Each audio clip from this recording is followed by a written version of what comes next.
War and tariffs. Ain't life grand? Yes, this is Tom Dillon, the Lifetime Liberal. Today is Friday, July 24th, 2026. The title of this rant is, just as I said, War and Tariffs. Ain't life grand? So Trump had some new tariffs coming out. We're already paying a lot in tariffs, already extra. And this is just going to add to it. And we've already had all this affordability stuff. It's just going to get worse. I don't know what he's really thinking. But let's just look at the war and what's happening with the oil situation right now. Now, oil went way up yesterday. It went down today. It's still it's gone up from its previous lows.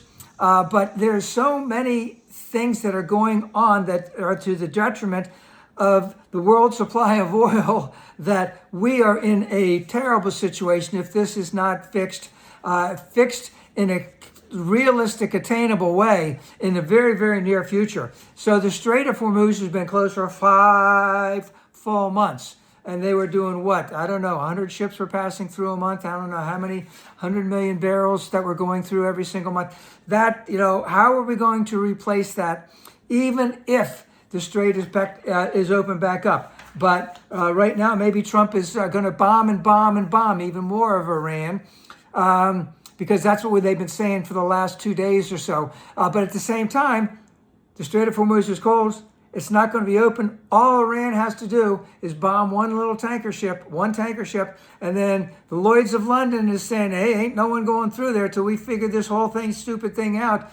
Now, for a while there was an out. The out was that, hey, you could send it on the pipeline that was from the east coast of Saudi Arabia on the Persian Gulf to the west coast of Saudi Arabia on the Red Sea, where they have a port right there. And then from that port, it would go down the Red Sea to, what is this called? The Mandab Strait, which is similar to the Strait of Hormuz. And then that would go into the Gulf of Oman, then to the Indian Ocean.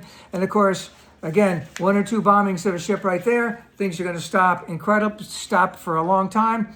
And then the question is, how is this going to affect the price of oil? And I also understand that there are some tankers there that are in the Red Sea. And guess what? They can't go up the Red Sea to the Suez Canal to get out because they're too big. And the Red Sea or the Suez Canal is not deep enough for some of these tanker ships to travel through. So, things are not looking good. Now, we do have the Strategic Oil Reserve, Strategic Petroleum Reserve. I think that was in Louisiana. We've been drawing down from it. When we started to draw down from it, we didn't have enough in there anyway. Biden had been replacing it, but Trump stopped replacing it, I believe, after he came right in. Right now, it's down to about 250 million barrels. They've been taking out between 9 and 10 million barrels per day. They said earlier, all the people in the oil industry, the engineers, the people who know all about that stuff said basically, you don't want to have more than you don't want to go below 250 million barrels. Then all of a sudden, whoa! The Energy Department said, we can go down to 70 million barrels. So that gives us about another less than a month, 20 days, something like that, until all of that is gone. And then what's going to happen? And then we have to add to that, hey, guess what's happening with Russia right now? Russia's in a war. The Ukrainians have been bombing them all over the place in terms of bombing their refineries, and their refining capability is way down. At the same time, they've been bombing their ships in the sea, the Azov Sea and the Black Sea. And so ships aren't going through there. So you take another 3 or 4 million barrels out of the worldwide supply. And so we could be really hurting there for a long time. And also China has, how do I want to put it?